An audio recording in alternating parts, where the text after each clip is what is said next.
Isabela permaneceu imóvel no sofá, coberta pelo macio cobertor de lã. Mantinha os olhos semicerrados, fingindo dormir profundamente. Seu coração começou a bater descompassado quando ouviu passos se aproximando da sala onde estava deitada. Reconheceu a voz da futura sogra, mas o tom era completamente diferente daquele doce e acolhedor de minutos atrás. As palavras que vinham da sala ao lado eram frias, calculadas, pragmáticas. Cada sílaba que chegava aos seus ouvidos formava um nó gelado em sua garganta. As mãos começaram a tremer involuntariamente sob o cobertor. Precisou morder o lábio inferior para não deixar escapar um gemido de pânico. Aquelas pessoas que ela havia começado a chamar de família estavam revelando algo terrível. E ela não podia acreditar no que estava ouvindo.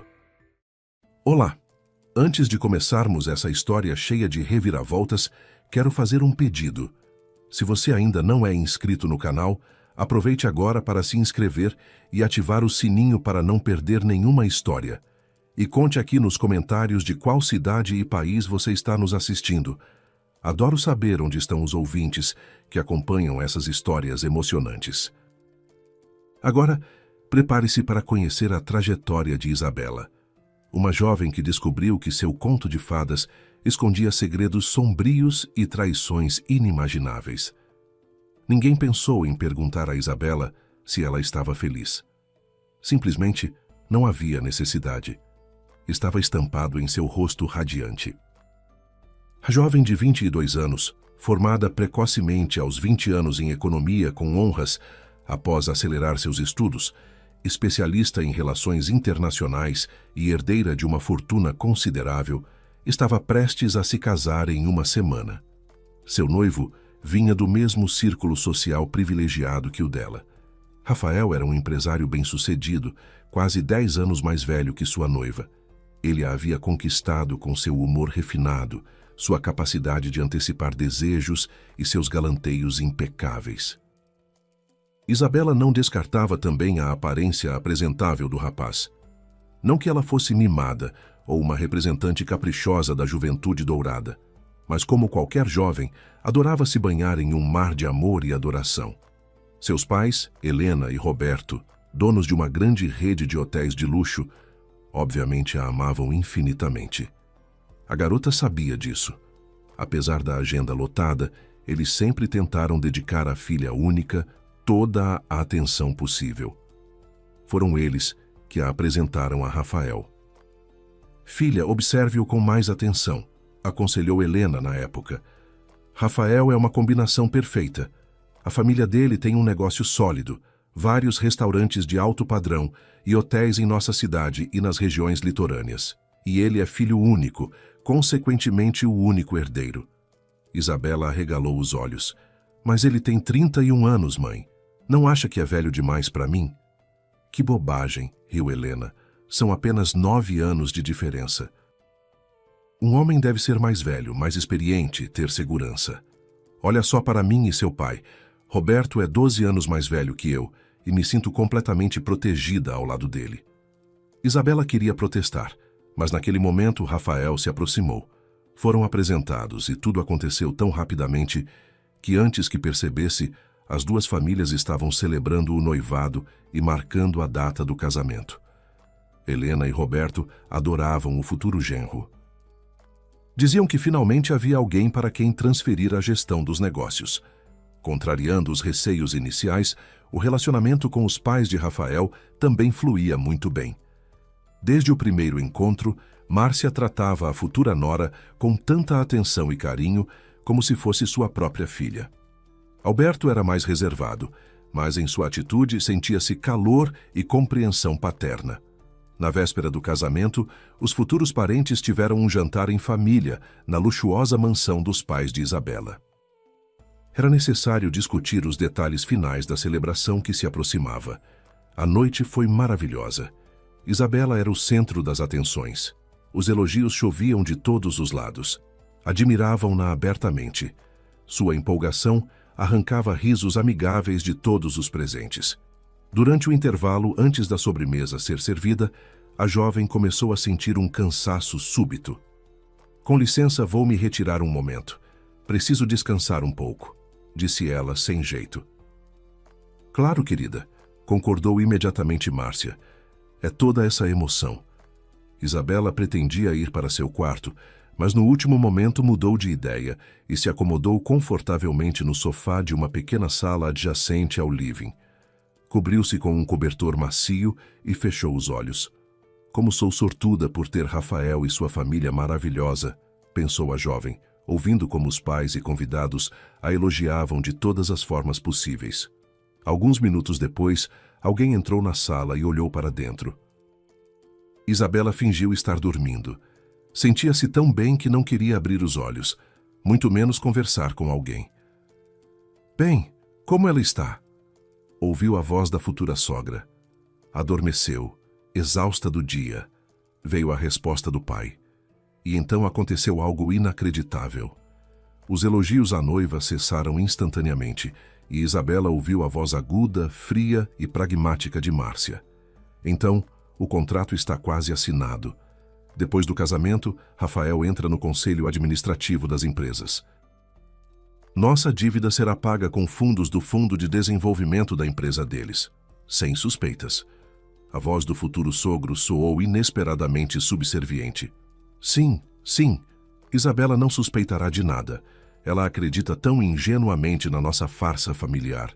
E assim que assumirmos o controle sobre a parte dela, foi tão inesperado que Isabela abriu os olhos involuntariamente e começou a escutar com mais atenção. Ficou surpresa com o tom autoritário com que Helena interrompeu Alberto. Márcia, Alberto, conforme combinado, vocês receberão o que lhes é devido.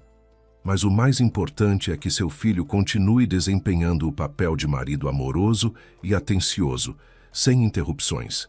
Nenhuma lágrima deve escorrer dos olhos da nossa filha. E aquela pessoa, como é mesmo o nome dela? Enfim, essa mulher não deve aparecer mais no horizonte até o dia do casamento. E depois disso também. A presença dela na vida de Isabela é inaceitável, disse a voz masculina em tom gélido. Era a voz de Roberto quase irreconhecível. Isabela congelou com medo de se mexer. A cada palavra dita no cômodo ao lado, o nó de medo gelado em sua garganta apertava cada vez mais forte. Ela não conseguia acreditar que seus pais, que tanto a amavam, haviam feito um acordo com a família de Rafael. Meu Deus, me tornei uma moeda de troca no jogo deles, pensou Isabela, recusando-se a aceitar. Talvez tivesse entendido errado. Talvez não se tratasse de um acordo entre os pais. Ela se agarrou a esse pensamento como um náufrago se agarra a uma tábua.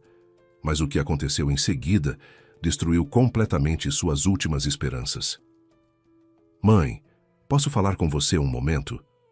A voz de Rafael não fazia nenhum esforço para esconder sua irritação. Sim, querido, é claro, Márcia murmurou com uma doçura enjoativa.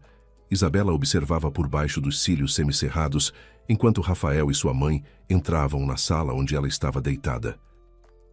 O noivo aproximou-se do sofá, curvou-se sobre ela, ficou parado por alguns segundos observando e depois voltou para sua mãe, que permanecia na porta. Como estou cansado, se você soubesse, ele suspirou. E havia um tom tão pesado de desespero em sua voz que apertava o peito de Isabela. Quieto, filho, ela pode ouvir. A mãe o repreendeu. Ela não vai ouvir. Está dormindo profundamente. O rapaz a tranquilizou, mas não conseguia falar mais baixo. Não aguento mais esses olhares ternos dela. Fernanda acabou de me ligar de novo exigindo um encontro, dizendo que não vai sobreviver ao casamento. Acalme-a, encontre as palavras certas, retrucou Márcia. Diga a ela que estes são os últimos dias em que você é forçado a viver longe da sua família. Após registrar o casamento e assinar os documentos, você estará livre e poderá ficar com ela e seu filho. Ela deve entender tudo. Afinal, o futuro de vocês depende da paciência dela agora. Isabela mal conseguia respirar. Seu noivo tinha um filho, e havia outra mulher. E Márcia sabia disso e os considerava família. Incapaz de ouvir por mais tempo, a jovem fingiu acordar. Revirou-se no sofá e se espreguiçou languidamente. Rafael e sua mãe saíram da sala como se fossem levados pelo vento. Isabela voltou para o living. Com todas as suas forças, tentou esconder o tremor que tomava seu corpo. Em voz baixa, sem olhar para ninguém, disse com uma voz sofrida: "Minha cabeça está explodindo. Está muito barulhento aqui. Acho que vou para minha fazenda. Quero ficar sozinha em silêncio." Para sua surpresa, ninguém tentou dissuadi-la. Pelo contrário, parecia-lhe que todos estavam felizes com sua decisão. Rafael, que vinha desempenhando o papel de noivo atencioso, desta vez nem sequer se ofereceu para acompanhá-la, alegando que ela não deveria dirigir com enxaqueca. E essa indiferença disse mais do que qualquer palavra. Isabela correu para seu quarto. Antes que finalmente se desse conta do pensamento que lhe ocorrera, simplesmente fechou a porta e ficou parada com a testa apoiada nela. Esse hábito estava presente desde a infância. Quando era necessário pensar em algo complexo, enfrentar uma situação difícil ou tomar uma decisão importante, Isabela não ficava andando de um lado para o outro, mas simplesmente se aproximava da porta, encostava a testa nela e ficava paralisada até tomar a decisão certa. Não sabia quanto tempo ficou ali parada. Quando se virou, já havia um crepúsculo denso do lado de fora da janela. A jovem abriu o armário resolutamente e tirou uma mala de viagem leve, começando lentamente a arrumar suas coisas. Por cima, largou seu notebook e tablet. Pensou um pouco e abriu sua bolsa de alça comprida, verificando documentos, celular, cartões bancários, dinheiro, chaves do apartamento na cidade, da fazenda e do carro. Olhou ao redor do quarto novamente para ter certeza de que não havia esquecido nada. Colocou a bolsa no ombro, pegou a mala de viagem e saiu sorrateiramente para o quintal, sem ser notada por ninguém. Quando o motor roncou, Isabela olhou para as janelas do living, onde todos ainda estavam reunidos. "Vocês nunca verão esse casamento, nem os contratos, traidores." E pisou fundo no acelerador. Seu comentário foi dirigido àqueles que ela recentemente considerara sua família e que, em uma hora, haviam se transformado em estranhos e pessoas repulsivas. Isabela dirigia em alta velocidade pela rodovia noturna, sem saber exatamente para onde estava indo. Já havia perdido há muito tempo a saída que levava ao condomínio de chácaras onde ficava sua fazenda, um presente do pai pelo seu 20º aniversário. As lágrimas embaçavam sua visão, mas a jovem não diminuía a velocidade. Nem sequer notava. Seus pensamentos giravam em torno das conversas que havia escutado por acaso. Repassava-as repetidamente em sua memória, tentando entender quais dívidas os pais de Rafael iriam cobrir e por que estavam tão interessados no casamento. Perdida em pensamentos, não percebeu a curva fechada que se aproximava. Perdeu o controle. De alguma forma conseguiu virar o volante, e o carro, virando bruscamente para a direita, caiu em uma vala em alta velocidade e atingiu uma barreira de proteção com força. Isabela perdeu a consciência imediatamente. Acordou percebendo que alguém estava tentando retirá-la cuidadosamente do veículo amassado. O estranho tinha cerca de 30 anos. Isabela olhava para ele com seus bondosos olhos castanhos escuros. "Você se machucou?" perguntou o homem primeiro. "Não me machuquei. Eu estava usando o cinto de segurança e os airbags foram acionados a tempo." O nome do salvador era Lucas. Ele trabalhava como motorista de guincho e estava justamente voltando para casa quando o acidente aconteceu bem diante de seus olhos. Isabela olhou para o carro. Havia amassado bastante e era simplesmente incrível como ela havia permanecido intacta. "Você é uma boa motorista", disse Lucas sem qualquer sombra de escárnio. "Vi sua manobra. Raramente uma mulher é capaz, em um momento crucial, de manter essa compostura. A maioria teria despencado naquela encosta, simplesmente cobrindo o rosto com as mãos ou, na melhor das hipóteses, agarrando-se ao volante." Isabela olhou para ele com desconfiança. O homem percebeu seu olhar e, tristemente, sorriu. "Acredite em mim, sei do que estou falando. Você nem imagina quantos carros eu tive que rebocar depois de vários acidentes." A jovem suspirou. "Pode me incluir entre eles, mas com um ligeiro ajuste para a individualidade da situação. Lucas sorriu. A garota lhe agradava. O carro caro estava bastante amassado, mas ela nem parecia preocupada com isso. Você não está nem um pouco preocupada com o carro? Ele finalmente decidiu perguntar. Ele custa muito caro. Isabela deu de ombros. Pode ser consertado. Seria muito pior se nesse estado estivesse eu. Lucas olhou para ela surpreso. Lembrou-se involuntariamente de seu pai, um experiente mestre em funilaria e pintura automotiva. Quando lhe traziam outro carro destruído, o pai, olhando como o dono lamentava, sempre repetia: qualquer carro, mesmo o mais caro, é só um pedaço de metal, pode ser restaurado. E ele o restaurava de tal forma que os motoristas azarados não podiam acreditar no que viam. Conferiam os números nas peças e então chamavam o pai de mago. O pai de Lucas tentou ensiná-lo sua arte, mas em algum momento desistiu dessa ideia. Quando o irmão mais novo, batendo habilmente com um martelo na lateral do Audi, que já vinha apresentando problemas há tempo, perguntou por que o irmão mais velho havia parado de trabalhar com ele, o pai explicou: veja bem, Lucas entende de carros como se entendesse de si mesmo. Mas com o metal, o relacionamento não deu certo. Ele não sente nada, está batendo sem que ninguém ouça. Com uma abordagem dessas, ele não se tornará um bom funileiro, e já existem muitos medíocres sem ele. E assim aconteceu que o filho mais novo seguiu os passos do pai, enquanto Lucas assumiu o volante do guincho e começou a fazer alguns reparos. Uma garota o tirou de seus pensamentos. Esqueci de me apresentar. Meu nome é Júlia, disse ela simplesmente com um leve sorriso. Obrigada pela ajuda. Isabela havia decidido naquele instante usar um nome falso para desaparecer temporariamente e não ser encontrada. A viagem tinha sido longa e a jovem não sabia para onde estava indo. Lucas, apesar de seus esforços em falar de forma descuidada, percebeu um tom amargo em sua voz. Então sugeriu rebocar o carro para sua garagem. Amanhã meu irmão vai inspecioná-lo e dar seu veredito, e eu convido você para passar a noite na minha casa. Tenho um quarto de hóspedes. Isabela concordou sem pensar duas vezes. Queria ter tempo para pensar no que havia acontecido com ela e no que fazer a seguir. Enquanto Lucas descarregava o carro destruído e o levava para a garagem, ela olhou ao redor.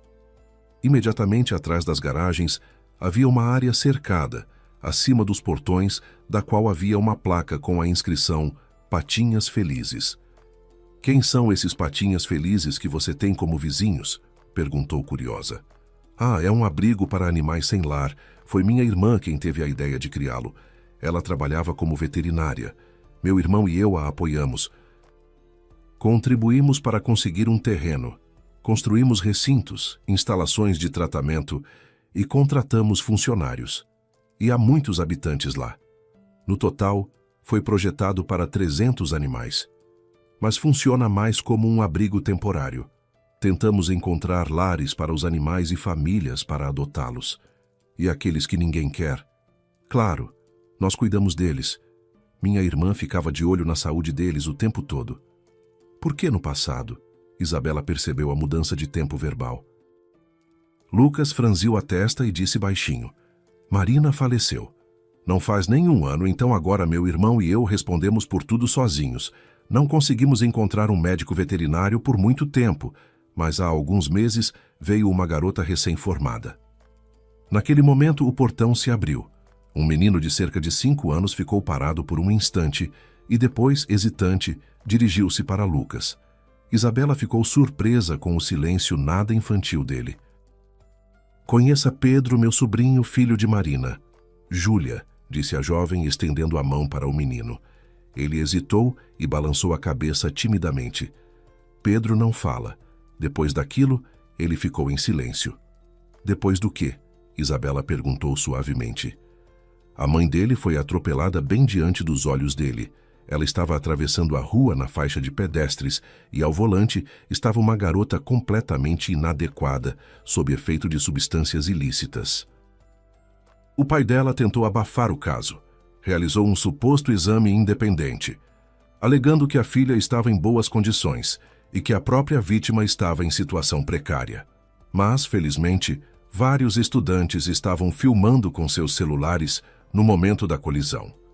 Estavam realizando algum tipo de evento sobre regras de trânsito ali.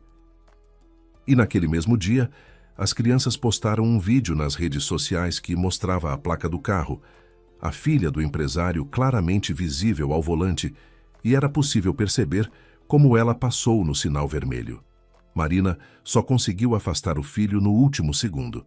Marina foi enterrada. A menina foi presa, mas Pedro não disse nada desde então. Você já tentou levá-lo a um psicólogo infantil? Já. Ele diz que um bloqueio baseado em trauma nervoso pode passar com o tempo, ou se a criança acabar em uma situação semelhante. Lucas ficou em silêncio por um momento. Marina o criou sozinha. Quem é o pai? Não sei. Ela nunca disse, como se ela e meu irmão não tivéssemos perguntado. Mas quando ela se foi, formalizei a guarda do sobrinho para que ele não acabasse em um orfanato.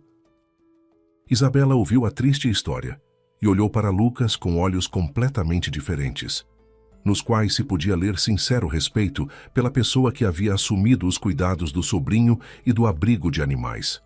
Rafael estava desesperado à procura de sua noiva desaparecida. Os primeiros a dar o alarme foram os pais de Isabela. Seu telefone estava silencioso. Seguranças e funcionários relataram que a filha não havia aparecido na fazenda.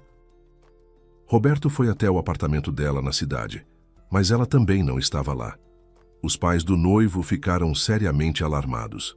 Márcia começou a ligar para hospitais e morgues, mas ninguém que correspondesse à descrição havia sido atendido. E o verdadeiro pânico começou depois que Helena descobriu que os pertences e documentos da filha haviam desaparecido junto com ela. Roberto, você acha que ela poderia ter ouvido nossa conversa ontem? A mulher olhou para o marido com preocupação. É impensável. Ela estava dormindo. Ou talvez seja um sequestro. Alguém quer resgate? Sugeriu Márcia. A família dela correu para a casa dos pais da noiva assim que o desaparecimento se tornou público. Então por que ela levou todas as coisas, exceto o vestido de noiva? Questionou Roberto. Após alguns dias de busca sem qualquer notícia, decidiu-se registrar um boletim de ocorrência. Alberto acionou seus contatos e a busca começou oficialmente. De alguma forma, os jornalistas descobriram sobre o desaparecimento de Isabela no dia anterior ao casamento e imediatamente começaram a cercar as casas dos pais e dos futuros parentes. Se os pais da noiva não concederam entrevista e não comentaram sobre o desaparecimento da filha, a família de Rafael se comportou de maneira oposta. Demonstraram desespero e incompreensão de todas as formas possíveis sobre o que havia causado o desaparecimento da jovem. Não se recusaram a conversar com os jornalistas, mas responderam às perguntas de bom grado, sempre enfatizando como estavam preocupados e como amavam Isabela. A conexão de internet no local onde Lucas morava era excelente, então Isabela estava ciente da busca que estava sendo realizada. Ela decidiu despistar a polícia, fingindo a própria morte para ganhar tempo e conduzir sua própria investigação. Lucas, por favor, não conserte meu carro. Esse pedido o surpreendeu. Ele já havia mostrado o veículo ao irmão, que garantiu que em uma semana o carro ficaria como novo. No entanto, toda a aparência da convidada indicava que, para ela, aquilo era muito importante. Júlia, aconteceu alguma coisa com você? Sim, mas eu conto depois. Agora você pode dirigir o carro até o rio, de preferência até o local onde há correntezas fortes ou redemoinhos. Lucas pensou por um momento. Existia um lugar parecido a cerca de 5 quilômetros do local do acidente. Havia uma estrada que fazia uma curva acentuada e ficava literalmente suspensa sobre o rio. Não vale a pena ir lá durante o dia. O trânsito é intenso na rodovia, mas à noite fica bem tranquilo. Decidiram realizar a operação no final da madrugada. Lucas teve que lavar o carro minuciosamente, tanto por dentro quanto por fora, para remover as impressões digitais do irmão. Isabela, ao contrário, deixou suas impressões em todos os lugares possíveis. Na cabine, no porta-malas, nas maçanetas das portas e simplesmente na superfície metálica do carro. Quando escureceu completamente, ela sentou-se ao volante e Lucas os acompanhou em seu próprio veículo. Aproximaram-se da curva perigosa e pararam alguns metros antes. Então a jovem deixou o carro ligado e virou o volante ligeiramente para a direita. Lucas colocou luvas, ela também as vestiu e os dois começaram a empurrar o carro. A cerca de proteção, já desgastada por acidentes anteriores naquele trecho, cedeu com facilidade. O veículo despencou, quebrando pequenos arbustos na descida. O impacto fez com que o porta-malas se abrisse e algumas coisas começaram a cair. No último momento, Isabela empurrou sua bolsa para fora apressadamente, para dar mais poder de persuasão à cena. E literalmente a 1 metro da água, o carro tombou para o lado esquerdo e ficou suspenso sobre o rio, preso em árvores perenes. A porta do lado do motorista estava arrancada e caída por perto. Excelente, disse Isabela com satisfação, observando os resultados do trabalho. Agora ninguém terá dúvidas de que eu não consegui fazer a curva e meu corpo foi simplesmente engolido pelo rio. Isabela decidiu contatar seu advogado pessoal, Dr. Eduardo Santos pertencia a uma famosa dinastia de advogados, cuja origem seu ancestral estabeleceu no primeiro quartel do século XIX. Apesar de um nome tão imponente e de uma reputação autoritária, ele era um homem de 40 anos com disposição alegre, amante de piadas, humor e risadas sinceras. E essa característica enganava muitos. Eduardo se transformava instantaneamente quando se tratava de trabalho. E no tribunal ele realmente se parecia com um leão, desmantelando os argumentos dos oponentes e não deixando qualquer chance de vitória. Isabela foi apresentada a essa pessoa incrível por seu pai. É verdade que Roberto fazia negócios com o pai de Eduardo, sem realmente confiar na aparente frivolidade do filho. Mas Isabela rapidamente encontrou um ponto em comum com ele e assinou um contrato de longo prazo de cooperação, nunca se arrependendo. Autoprofissionalismo, lógica firme, uma mente analítica fria e a mais profunda decência eram o que estava escondido atrás da imagem de brincalhão. Sabendo que a polícia rastrearia seu smartphone, Isabela não quis arriscar ligá-lo. Em vez disso, comprou o telefone de botão mais barato na loja mais próxima e um cartão SIM. Eduardo estava ocupado se familiarizando com um novo caso quando o telefone tocou. O número que apareceu era desconhecido e ele já ia recusar a chamada, mas mudou de ideia no último momento. Dr. Eduardo, olá, sou eu, disse uma voz feminina preocupada. A mulher não disse o nome, mas ele reconheceu facilmente a cliente. Isabela, onde você está? A polícia está em polvorosa à sua procura. Tem que ser assim, Dr. Eduardo. Meu caro, não conte a ninguém que eu liguei para você. Isabela falou de uma maneira que não era comum para ela, com fervor, e o advogado imediatamente ficou tenso. Certo, estou ouvindo com atenção. Isabela contou tudo o que havia acontecido, começando pelo fatídico jantar em família. Enquanto ela contava a história, a expressão do advogado ficava cada vez mais séria. Sei o que seus pais estavam planejando. Fusão empresarial. Sei que seu pai preparou uma série de documentos para eles. Mas que a família de Rafael tem dívidas e estava disposta a tudo para quitá-las usando você. Isso é, obviamente, novidade. E o que pretende fazer? Para começar, não contar a ninguém sobre mim, pelo menos por um tempo. E eu vou tentar descobrir cuidadosamente com meu pai o que realmente está acontecendo na família de Rafael e por que Roberto deu seu consentimento para esse casamento. Dr. Eduardo, tenho outro pedido. Por favor, encontre as informações de contato de Fernanda. Nem sei como chamá-la, amante ou companheira. Você ao menos sabe alguma coisa sobre ela? Não, só o nome. Certo. Ligo assim que tiver notícias. Alguns dias depois, ele ligou para ela e ditou o número de telefone e o endereço residencial de Fernanda. Por favor, tenha cuidado. A cidade inteira está procurando por você, inclusive a polícia, avisou ele por fim e desligou sem esperar por uma resposta. No dia seguinte, Isabela já estava na cidade. Ela queria pedir o carro de Lucas, mas mudou de ideia porque, na primeira verificação de documentos do motorista, poderia ser identificada. Simplesmente teve que pedir ajuda. Lucas não entrou em detalhes, mas avisou seu sócio que não estaria presente naquele dia e levou-a pessoalmente para dentro da cidade. Uma mulher bonita, mais ou menos da mesma idade que Rafael, abriu a porta. "Olá, você é Fernanda? Sem rodeios, sou a noiva de Rafael. Precisamos conversar." Fernanda não pareceu nem um pouco surpresa com as palavras dela, mas silenciosamente deu um passo para o lado, deixando a jovem entrar no apartamento. "Você sabe que 2 famílias estão se matando de tanto trabalhar procurando por você?" A pergunta soou com um leve tom de reprovação. "Sim, especialmente meu noivo. Todo dia tem uma entrevista nova. Aprendi tantas coisas interessantes sobre mim mesma." Fernanda não conseguiu esconder sua surpresa diante do sarcasmo com que a visitante falou do noivo, e então mudou delicadamente de assunto. "Isabela, esta será uma conversa séria ou você só quer expressar o que está pensando sobre mim?" "Sério?" "Então vá para a cozinha. Conversas sérias nunca são curtas e conversas longas são melhor aproveitadas com uma xícara de chá." Elas conversaram por várias horas.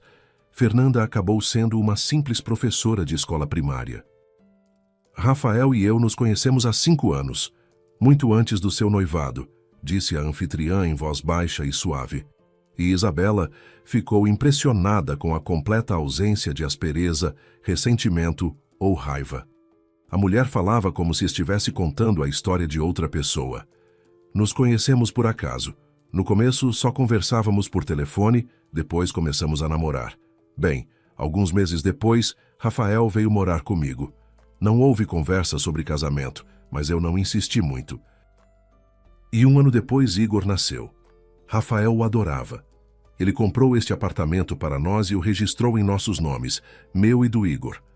Eu mesma, como você pode imaginar, com o salário de uma professora, nunca conseguiria comprar um apartamento de 3 quartos com layout moderno e quase no centro da cidade. Sabe, Isabela, nós tínhamos uma família de verdade, só que sem certidão de casamento. Lembro-me de como fiquei preocupada quando Rafael nos levou, a mim e ao Igor, pela primeira vez à casa dos pais dele para conhecê-los. Mas tudo correu maravilhosamente bem. Os pais dele são pessoas muito boas e nos acolheram. Reconheceram-me como parte da família e eu fiquei muito feliz. E então tudo mudou. Rafael conheceu você. Quase simultaneamente, algo aconteceu na família deles, alguns problemas financeiros. Não sei que tipo, nunca perguntei, e ele próprio não compartilhou. Só que cada vez mais ele ficava sombrio, pensativo. Às vezes, até mesmo quando estava brincando com o filho, era evidente que seus pensamentos estavam em algum lugar muito distante. Fernanda ficou em silêncio, desenhando pensativamente um padrão invisível na toalha de mesa com o dedo. Então continuou. Um dia Rafael chegou e calmamente anunciou que precisávamos nos separar, que ele iria contrair um casamento vantajoso. Ou melhor, seria um acordo que ajudaria a família a resolver seus problemas financeiros. Assim que os documentos necessários fossem assinados, ele retornaria para nós. Não sei como sobrevivi a essa separação. E, na verdade, não foi uma separação no sentido estrito da palavra. Rafael aproveitava todas as oportunidades para nos visitar. Às vezes passava a noite aqui. Tentei convencê-lo a desistir do casamento e resolver o problema de outra forma. Eu até quis falar com os pais dele, mas ele não permitiu. No começo ele transferia grandes quantias de dinheiro para o meu cartão, como se fosse um pagamento pela minha paciência e silêncio. Certo dia, quando me mostrei particularmente teimosa e persistente, ele ameaçou me afastar de Igor se eu tentasse impedir o casamento. Recuei. Não queria perder meu filho. Essa é toda a história. Sinto muito que você tenha se deparado com isso. Tendo já cruzado a soleira, Isabela se virou. Não gostaria que Rafael ou qualquer um dos meus parentes soubesse do nosso encontro. Fernanda sorriu suavemente. Não se preocupe com isso. Enquanto aguardava notícias de Eduardo, Isabela mergulhou de cabeça em uma nova vida. Ela ajudava com alegria a cuidar dos animais no abrigo. Os pais e o noivo ficariam bastante surpresos ao vê-la limpando os recintos, penteando gatos e cachorros, ou ouvindo como ela disciplinava algum bichinho fofo travesso. Era tão diferente de tudo que ela tinha feito antes que, a princípio, a própria jovem não acreditava no que estava acontecendo, mas logo pegou gosto por aquilo. O abrigo era administrado por pessoas maravilhosas, gentis, inteligentes e de espírito forte. Fora isso, era impossível, e Isabela logo se convenceu disso. O abrigo era mantido por voluntários e filantropos. Sem eles, teria deixado de existir há muito tempo. Ela conheceu um desses mecenas literalmente alguns dias depois de sua chegada. Era um fazendeiro local, seu Antônio, a quem todos chamavam respeitosamente por esse apelido. Ele, um homem que ainda não havia completado 40 anos, semanalmente trazia ração seca para o abrigo e diariamente abastecia com leite fresco de sua fazenda. "Você tem muitos ajudantes assim?" ela perguntou certa vez a Lucas. 6 pessoas. Algumas ajudam com comida, outras com remédios ou equipamentos para a clínica e o laboratório veterinário. Mas tem gente que simplesmente transfere dinheiro para o abrigo. Todos na região sabem de nós. Veem como tratamos os animais e quantos perdidos ao longo dos anos encontraram um lar. E por isso nos apoiam de bom grado. Isabela apegou-se ao abrigo de verdade. Assim que sua saga de casamento terminasse, ela também daria sua contribuição financeira. Curiosamente, o cuidado com os animais foi o que a aproximou de Pedro. No início, o menino a evitava. Estava relutante em fazer contato, mas gradualmente a desconfiança desapareceu. O pequeno descongelou e começou a segui-la como um rabinho. Isabela aprendeu a entendê-lo sem palavras, e isso os aproximou ainda mais. Em certo momento, ela até teve que defender o abrigo de arruaceiros locais. Embriagados pelos vapores da cerveja, eles começaram a bater no portão, claramente com a intenção de arrancá-lo das dobradiças. A jovem, sem pensar, pegou o forcado que estava perto do celeiro e saiu correndo com ele sobre os vândalos, ajudando o operário e o zelador que estavam tentando conter a juventude enfurecida. A aparição de Isabela com um forcado em punho teve efeito imediato. Os adolescentes, de alguma forma, se acalmaram instantaneamente. Suas mentes clarearam e eles, murmurando algo sobre uma tia maluca, apressaram-se em recuar. Sua coragem surpreendeu todos os funcionários do abrigo. Bem, ela em primeiro lugar, porque a jovem não percebia nenhuma inclinação em si mesma para artes marciais. Ela também visitava a garagem, observando o trabalho de Lucas e seu irmão. Lucas observava atentamente a nova hóspede e ficava cada vez mais convencido de que Júlia não era quem dizia ser. Por trás da sinceridade, da bondade, da coragem e do trabalho árduo, ainda havia alguns modos refinados, se não de uma socialite, pelo menos de uma garota rica que havia recebido uma excelente educação e formação. Talvez Lucas tivesse começado discretamente a fazer perguntas sobre ela, mas a atitude do sobrinho em relação à jovem o fez parar. E o homem decidiu: deixe tudo acontecer como tiver que ser. Enquanto isso, Rafael não perdeu tempo. Como Isabela esperava, a polícia logo ficou sabendo do acidente. Não foi difícil determinar que o carro pertencia à noiva desaparecida. A própria vítima, no entanto, não foi encontrada em lugar nenhum. Mas isso não foi nenhuma surpresa para os investigadores, levando em consideração a localização e, principalmente, a posição em que o veículo foi encontrado. Os especialistas foram unânimes. Se a proprietária sobreviveu por algum milagre à queda, o rio não lhe deu nenhuma chance. Como resultado, os pais, devastados pela dor, viram fotografias do local do incidente e os pertences que restaram da filha. "E onde está a própria Isabela?" perguntou Helena em voz trêmula. "Sua filha não estava usando cinto de segurança. Especialistas acreditam que ela caiu do carro e seu corpo foi levado pela correnteza. explicou o investigador. Há um forte redemoinho ali. Um simples pedaço de madeira é puxado em segundos.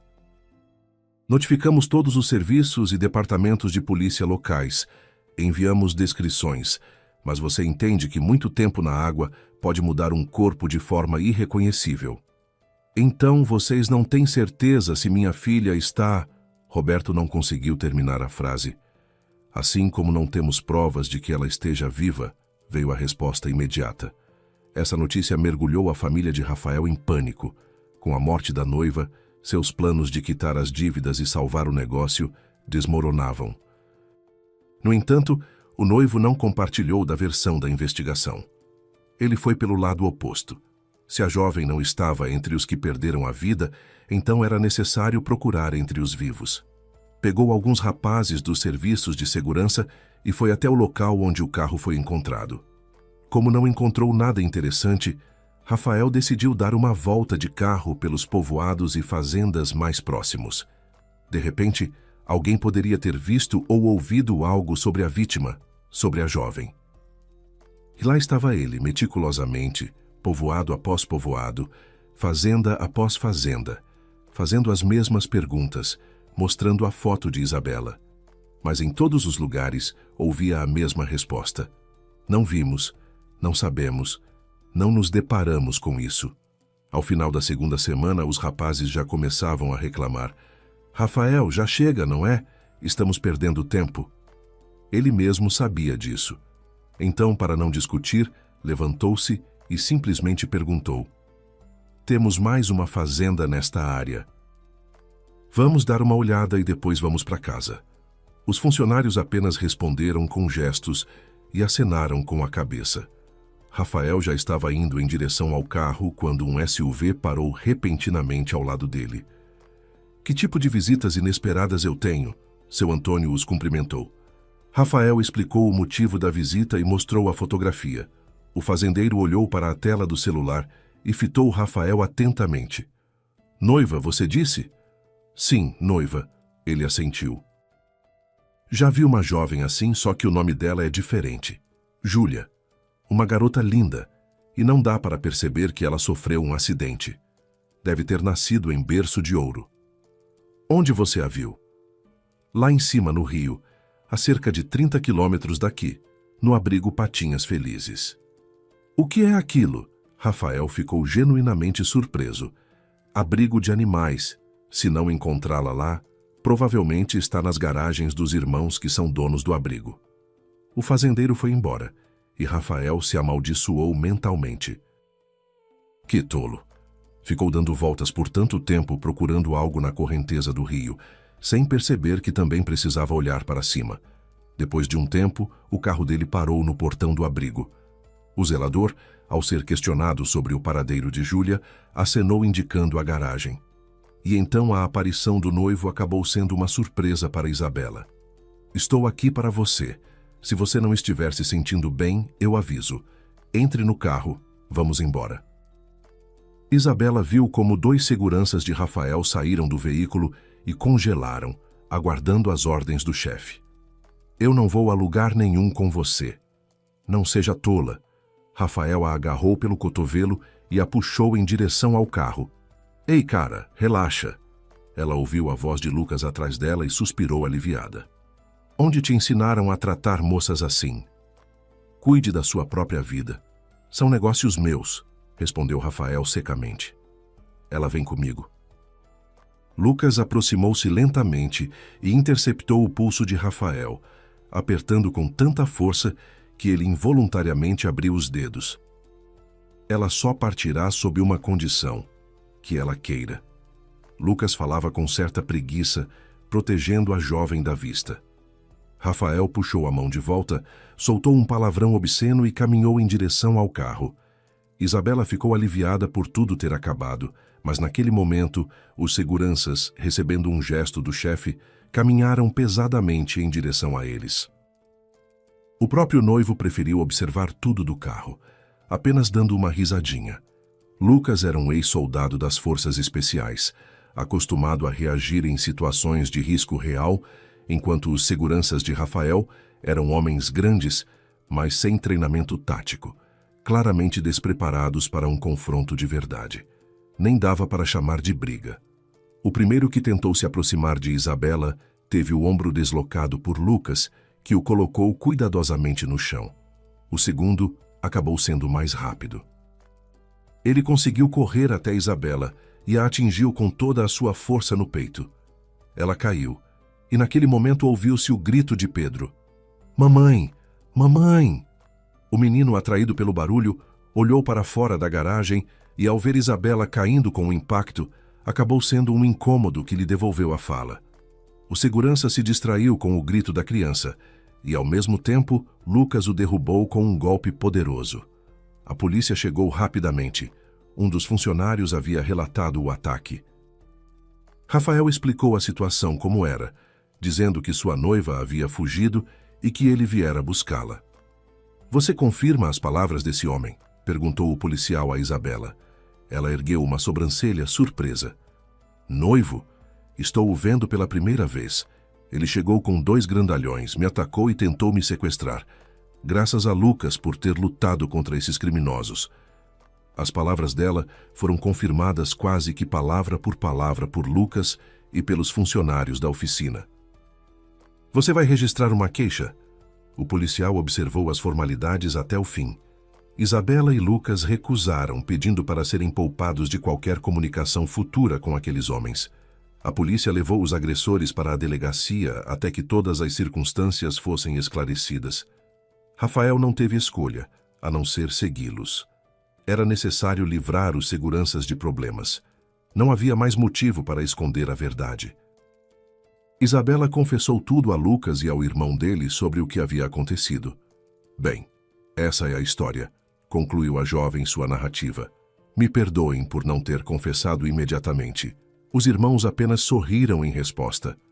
"Entendemos, a situação é incomum. Então, quais são os nossos planos agora?" As palavras de Lucas envolveram Isabela como uma onda quente. Os rapazes não a deixaram enfrentar seus problemas sozinha. "Não adianta se esconder. Amanhã vamos nos encontrar com todos os interessados no casamento. Então teremos que voltar para o seu apartamento na cidade." "Já voltaremos", corrigiu o irmão de Lucas, e Isabela sorriu agradecida. E ao anoitecer, já estavam na cidade. Os irmãos queriam ficar em um hotel, mas Isabela protestou. O apartamento era grande, então havia espaço suficiente para todos, e de manhã foram ver o advogado. Dr. Eduardo conseguiu persuadir seu pai e revelar-lhe o segredo da dívida da família de Rafael. É tudo banal. Seu futuro sogro se deu mal em um golpe na bolsa de valores. O advogado começou a contar sua história, confirmando suas palavras com documentos. Ele conseguiu esvaziar não só as contas pessoais, como também colocar as mãos nos recursos da empresa, sem obter o consentimento do conselho de administração.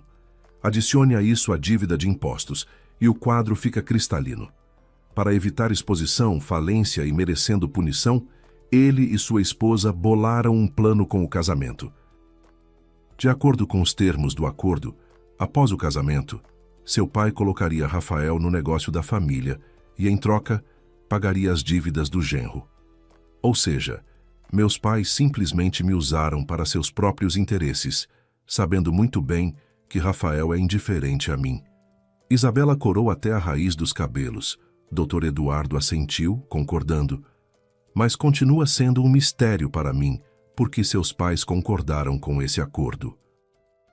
Na minha opinião, se você realmente quisesse expandir o negócio, poderia simplesmente tê-lo comprado integralmente, ou em grande parte para quitar a dívida. Mas não. Eles deram consentimento específico para o casamento. Parece que seu pai precisava eliminar os casamenteiros do ramo. E Rafael era necessário como um fantoche conveniente.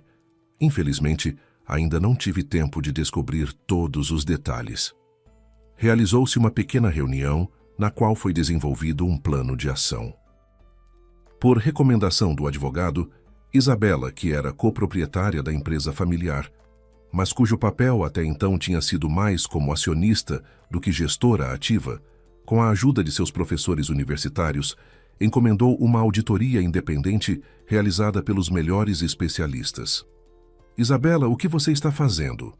Roberto ficou furioso e indignado ao saber das ações de sua filha.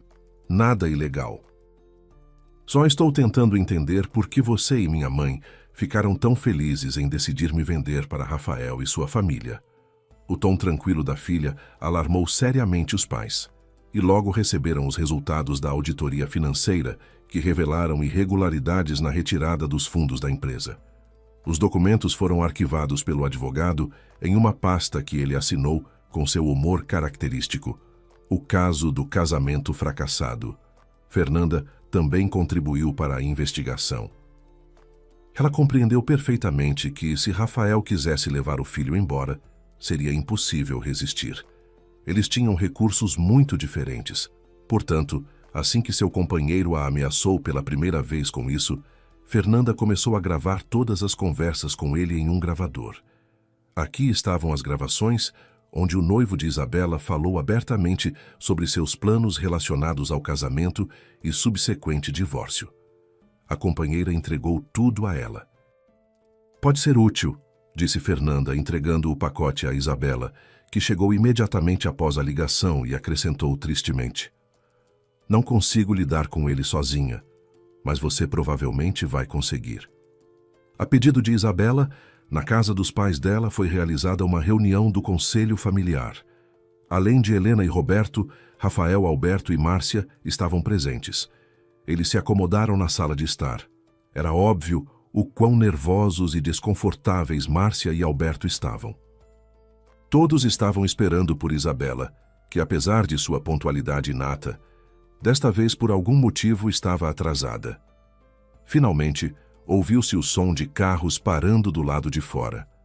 Pouco depois, a filha entrou na sala. Para surpresa de todos, ela não estava sozinha. Estava acompanhada por Dr. Eduardo, Fernanda e outros 2 jovens. Eles eram estranhos para os pais de Isabela, mas ao vê-los, o rosto de Rafael empalideceu. Mãe, pai, eu sei quais são os verdadeiros motivos pelos quais vocês decidiram organizar um casamento para mim. Roberto tentou dizer algo, mas Isabela o interrompeu. E suas intenções, Rafael, também sei. Por favor, esclareça um detalhe.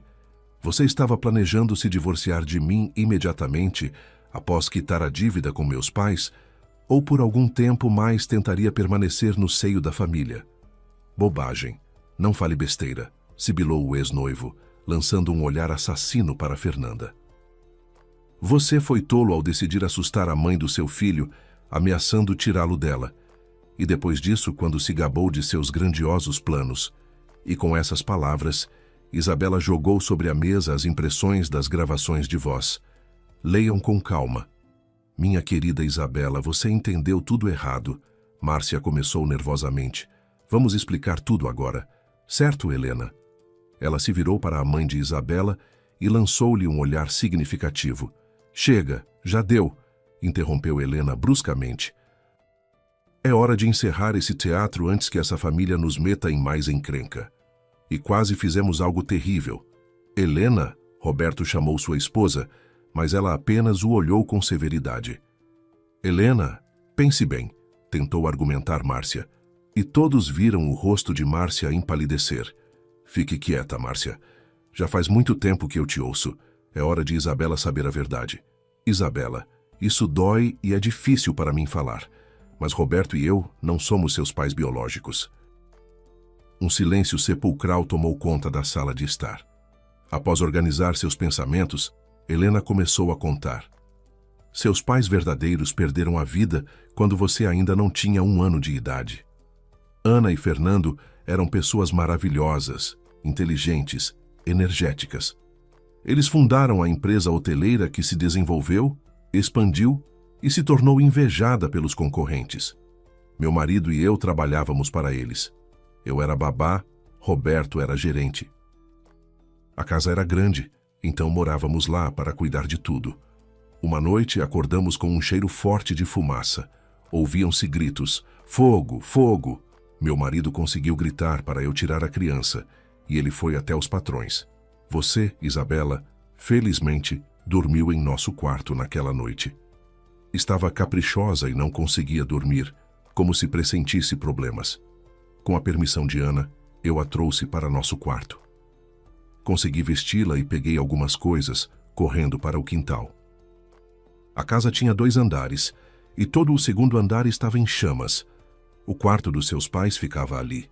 Havia gente circulando, bombeiros estendendo as mangueiras, e eu vi Roberto subindo as escadas correndo, indo direto para o fogo, com jatos de espuma sendo lançados atrás dele. Helena contou a história sem tentar esconder as lágrimas. Silenciosas, ardentes, elas rolavam pelo rosto da mulher, que mais uma vez revivia aquela noite difícil. E eu fiquei ali abraçando você contra meu peito, sem conseguir me mexer. Lá no fogo, permaneceram seus pais e meu Roberto. Eu estava com tanto medo por todos. Ana e Fernando não puderam ser salvos. Mais tarde, uma investigação concluiu que se tratou de um incêndio criminoso. O fogo começou bem no quarto deles. Os criminosos atiraram coquetéis Molotov pelas janelas. Não havia chance de salvação. Roberto, ao perceber que era impossível atravessar o fogo para chegar até eles, desceu até o primeiro andar, onde ficava o escritório do proprietário. O fogo já estava diminuindo ali, mas ele conseguiu tirar documentos do cofre e retirar tudo o que estava nas gavetas da mesa. Quando o incêndio foi apagado, fomos levados para o hotel. Meu marido começou a organizar os documentos. Mais importante, havia os documentos de fundação da empresa, os passaportes de Ana e Fernando e sua certidão de nascimento. Surgiu a questão: o que fazer? Você não tinha parentes, o que significa que poderia ter sido levada para o orfanato e os concorrentes tomariam o negócio dos seus pais. Roberto e eu assumimos essa responsabilidade.